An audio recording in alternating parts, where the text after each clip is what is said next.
Hi, everyone, and welcome to a new episode of the Rectified Podcast. Today, my guest is Jake Karls, one of the co founders and chief rainmaker of Midday Squares.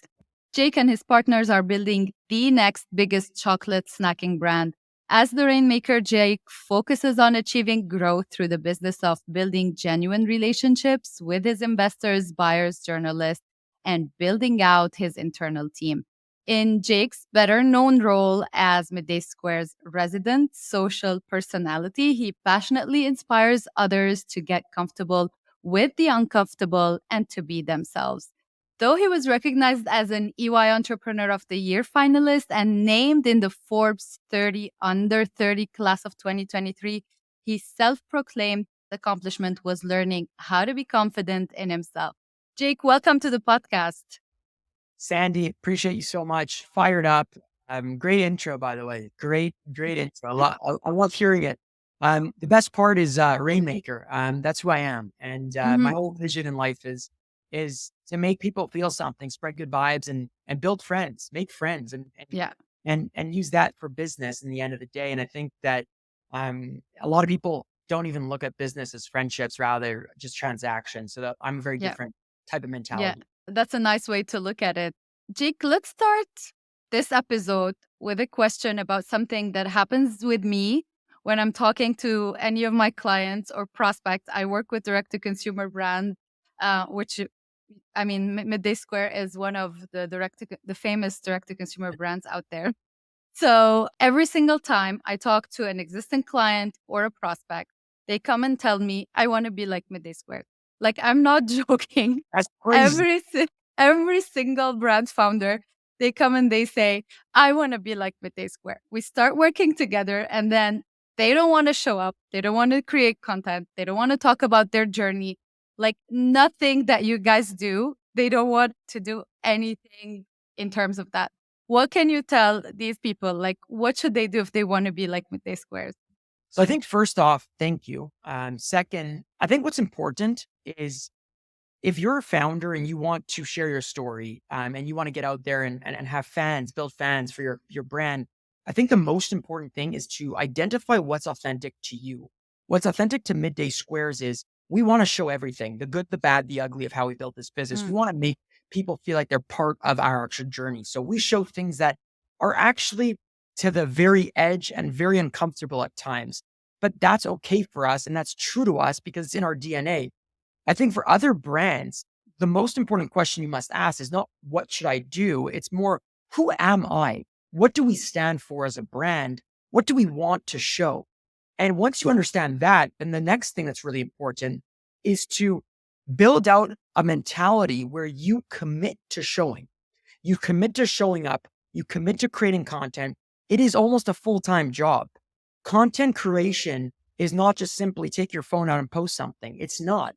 There's creativity, there's ideas, there's structure, there's process, there's arcs, there's so much to it. So I think when you say like, for us, what's an inspiring brand for Midday Squares is the way that Nike has told their story for a very long time. Nike has consistently told an underdog story, betting on the underdog, motivational, but they've managed to tell that story across many different countries and have been able to build fans that are willing to buy their shoes for $200 or $150 when they cost $20 to make. And the reason being is because they figured a way to authentically, emotionally connect to the consumer. You as a brand need to figure out what your emotional connection is that's authentic to you that you can share. If you don't have that, it's not going to work. Yeah, I couldn't agree more. People often say, oh my God, they share too much or they're just too much, out there. Your personality is very flamboyant, let's say. And I can't do this. And as you said, they need to be true to themselves. Like, this is probably who you are, I'm guessing, and this is what you can do. And they often say, oh my God, they have a lot of money, they raised all this money and they have people who are helping them, etc. But at the end of the day, you're the one appearing in your content. You might have someone who's filming you, but at the beginning, like, how did you start creating the content? How did you come up with all these ideas, even when you didn't have the people following you around and filming you? Yeah, super great question. So first off, yes, we raised money. And the reason why we were able to raise money is two reasons. We have good product market fit. But secondly, our story's out there. We build out loud. So even before we had this entire media company, we were still building out loud. And that was getting the attention of investors to want to invest in the company. So that's important. The second thing I think is important is that when we started, the idea was we didn't just take out our camera and say, hey, we're going to share content. I actually looked at the best TV shows at the time with the TV ratings, and Keeping Up the Kardashians was one of them. And Shark Tank was another one. And the reason why those two were very successful was because Keeping Up the Kardashians has family drama. People love drama. The second thing was Shark Tank was popular because people were finally becoming very interested in entrepreneurship. They wanted to know more about the products, the businesses that they buy. They want to see the humans who were behind the product or what the story was, right? Yeah. And if you just take a baby of those two, that's what we were doing. We were basically creating a reality show on entrepreneurship by just documenting and showing good, bad, ugly of how we built the business, failure and successes. At the beginning, we had no budget. We had no money. We were building a product in our condo kitchen that was costing us so much money to make, and we had no energy or time or money to put into content creation. So what we did was we would just put a tripod up with a camera and film and then post that.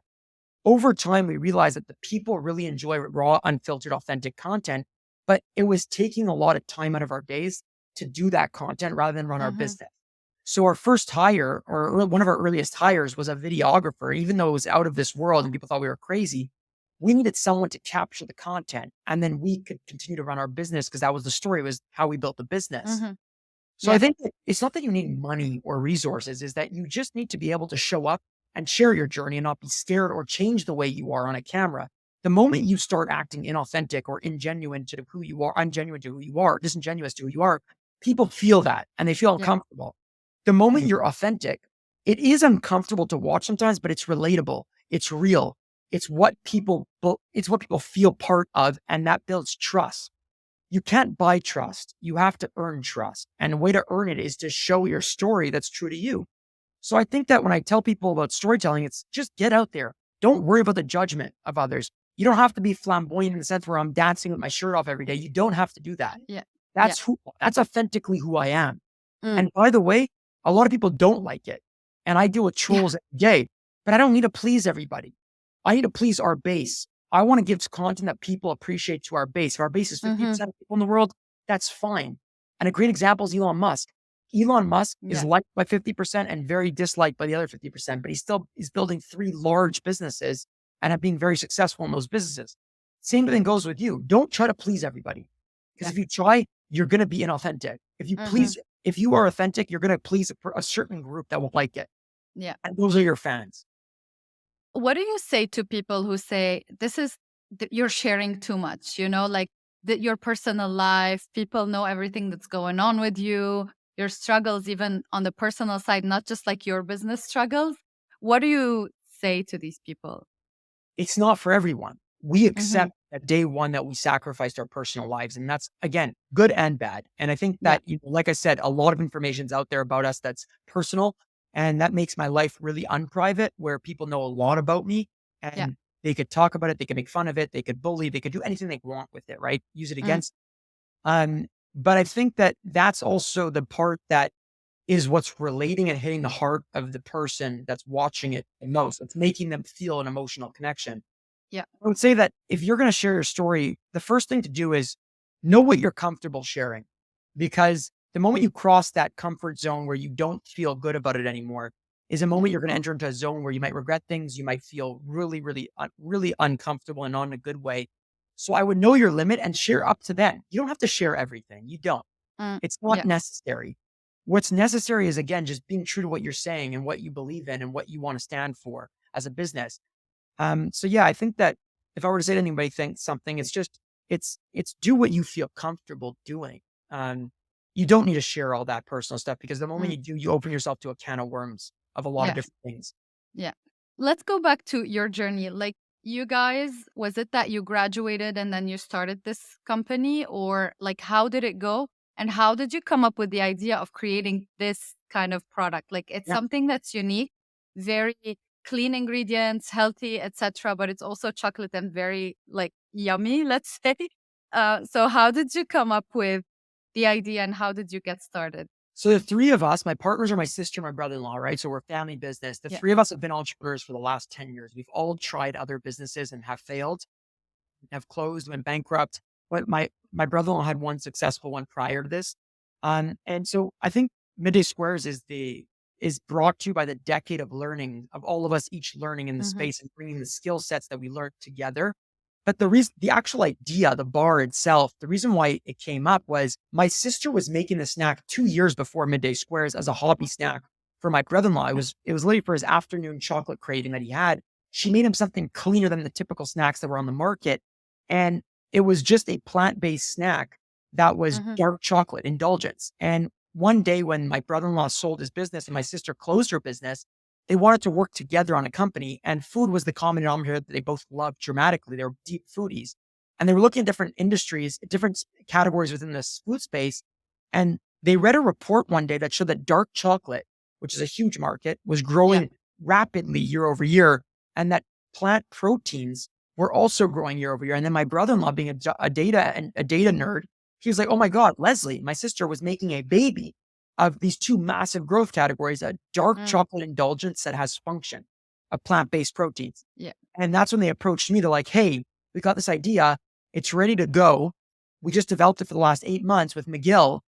We need you to help blow up this brand and be our third partner." And I was just like, food and beverage is a boring space, but I love telling a story. What if we told our story more like a Nike rather than a typical food company? Mm-hmm. Or and that was it. We launched in August 2018 in our condo kitchen. And the idea was to build the next biggest chocolate snacking company in the better for you space using clean ingredients, but also a brand that's actually culturally relevant to the consumers today. Mm. And how did you start selling it? Like, who was your first customer who's not your family or your friends, somebody that you don't know? So our first customer was actually people that randomly saw like an Instagram video and was like, "Oh, you Mm. guys are really raw and weird and funky founders. I want to try your product. I want to support you." For Yeah. 25 cents, they were able to get a sample at the time. So that's how much it cost at the time. And we were losing a ton of money. And then we would go hand deliver it because we couldn't afford shipping in Montreal. So we went and delivered it and met that person. So they used to get this connection where they see us online, they then meet us in person, and then they try a great product. So it was a Yeah. closed loop. And we did that for like months. And then we got our first retailer, which was a bagel shop. And he gave us a chance. It was called Real Bagel. Mm-hmm. And it sold a lot of product and people heard about it. And then again, the social media kept amplifying, amplifying, amplifying. And the next thing you know, you have a juice bar that wants it, then a salad bar, then a gym. And the next thing you know, you're in a local retailer and then it's a national retailer. And I just kept going. But the thing that stayed consistent was telling a story that was raw and Yeah. authentic the whole Mm. time. That's what got us organic viewage that Yeah. helped us sell more product. So, organic, in your opinion, organic content and the organic audience is key for the message to go around rather than just like putting a product out there, the pictures on social media, and then having, pump money in it, ads, Instagram ads, and all of that. Yes, 100%. The key is marketing is not about promoting the features of your product. Today's Mm-hmm. marketing is different than 15 years ago. Today, Yeah. about how can you connect? And the idea is that we live in this attention economy, which is the attention of the consumer is now in the power of the consumer, which it should be. Yeah. 15 years ago, all you had to do was put billboards up, radio ads, TV ads, and then flood distribution in terms of selling in stores. And then your product would sell because people would be forced to see your content. Today, the attention is now up to the consumer to choose if he or she wants to give a brand attention. So the only way Mm. to get the privilege or permission of their attention is to tell them a great story that relates. So Yeah. that's what I would say is don't stop focusing on the features of your product. They'll do that in the store. They'll look in the store. They'll see what it is. Focus on how can you make them feel something deeply inside that will trigger an emotion. People always tend to like talk about my chocolate is better than yours, I have better ingredients than what you're making and things like that. But what actually is moving the needle for you is the story that you told, how you created the product, how you got money every time you failed, every time you reinvented yourself, and how you bought this, how you did that, like all of those things. People are actually part of your story, and as you said, they don't have to share everything about their lives. They can just choose the things that will connect with their audiences. So the other question is, a lot of people also ask me this: how do they know what to do? Like do they have advisors? Oh, we're sure we have like 10,000 people, like consultants around them who are telling them what to do. Like, how did you know all of the things? Do you have people, advisors around you? How did this happen? So we built a vast network of good people around us. So we call them family of Midday Squares. And these are like other entrepreneurs. These are people in the media world. This is people in the venture world. And again, building out loud has allowed us to get in touch with these people. So sharing our Mm, story publicly has allowed us to get in touch via LinkedIn, via these things where we meet these people yeah.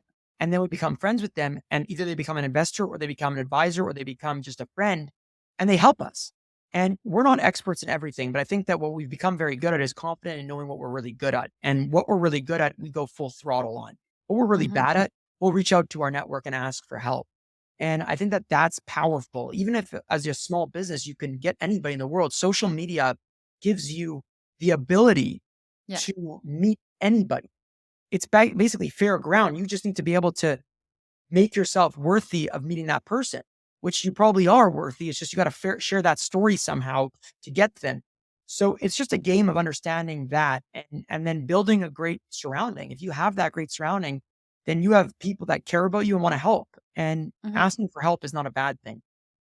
Exactly. And how do you keep the momentum? Like if you had a fail today, what do you do to bounce back tomorrow and say, no, we got to do this. We got to continue. Like, how do you like mentally prepare yourself for that? I think momentum is a huge thing. So once you get a momentum, either in a positive or a negative direction, it can go both ways. You need to be able to take advantage of it. So for the positive way, you want to keep that momentum going. The small wins compounding Yeah. eventually compounds into something massive. The same thing goes for bad things. So you need to derail off that if you're in a bad thing. You need to pivot, change. So I think that for us, how do you gain momentum? Small wins, very small wins, and use them to get another win and another Mm, win, and another win. The more you have, the easier your business journey will be.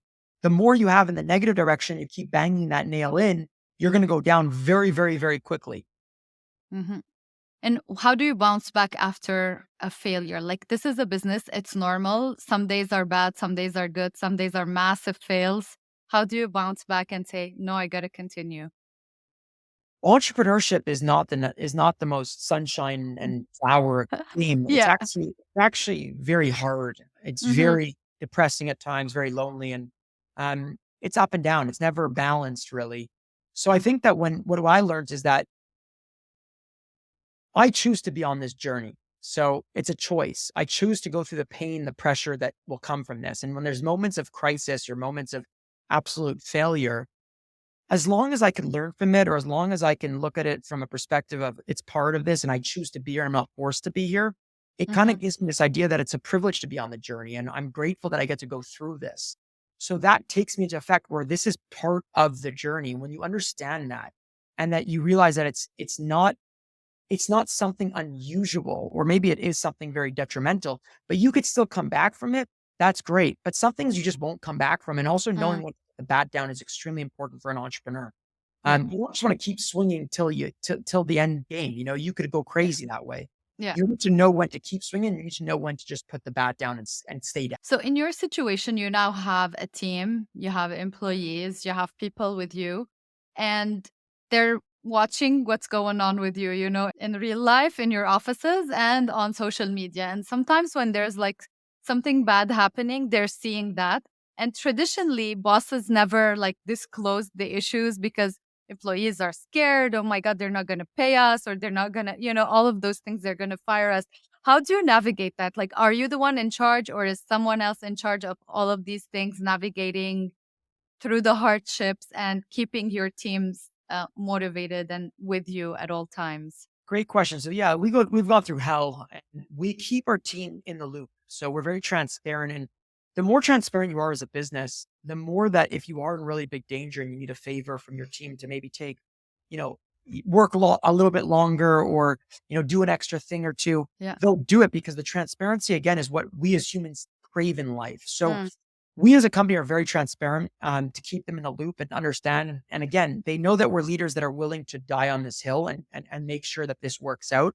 So it doesn't guarantee success, but it guarantees that we're giving it our all and they mm, respect that. So I think that, and we respect them. And I think that knowing that is powerful enough to create a culture where people are not fearful, but they're executing and Yeah.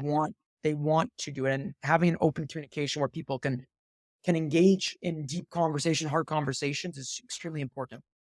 All right. Thank you so much, Jake. We're approaching the end of this episode, and usually I like to ask a series of 3 questions. You can answer them the quickest way possible. Are you ready? Go ahead. How would your family or friends describe what you do for a living? I'm a class clown. Love this. So it's nothing to do with chocolate. No, zero. No, no, no. Okay, question 2. What is the one thing that your chocolate or your work or everything that you're doing did for someone that you didn't expect? Like something positive. I think the most important thing is we're showing people that you could win by being yourself, and to Mm, embrace that. And many people have reached out to us, sharing their journey of feeling inspired to be a little bit more bold and a little bit more themselves because of what we've created and what we're doing. I love this. Question number 3. Is there a book that changed your life that you would recommend to our audience? Yeah, there's actually two.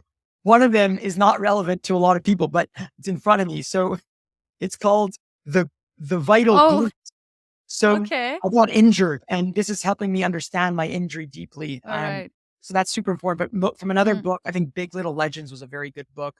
And it talked about building a brand, how hard it is and mm, what it takes. So it's a great book yeah. that I would suggest people reading that are entrepreneurs.